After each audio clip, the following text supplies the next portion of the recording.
जी ये गाँव में चक्का भेज के आए हैं 12 बजे के रे। हाँ बत्ते बेरे मेरे ना कहाँ गे पूरा मन चिल्लाते वो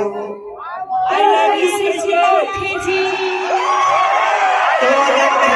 नाम धरे है मोर का नाम धरे है जी बताओ बताना कथे का कथे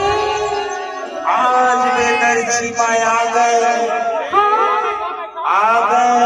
कैसे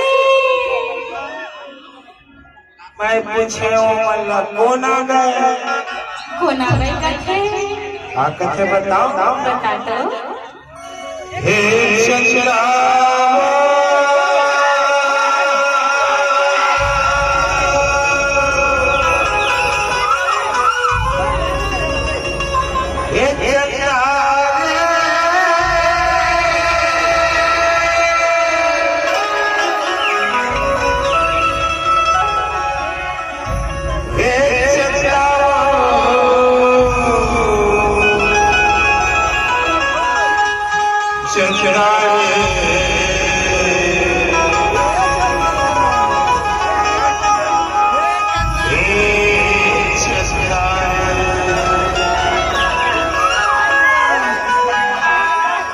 कुछ कहत है से काजी कहत रही से वो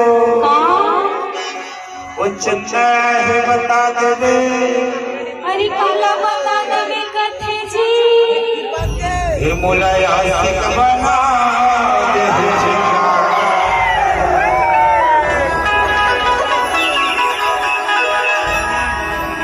और आदि बना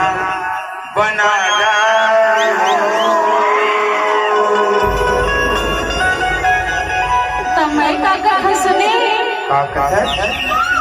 ये मोला पगली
मोलाया आशिक बना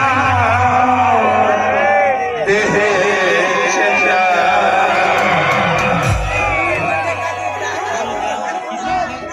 औ दीवाना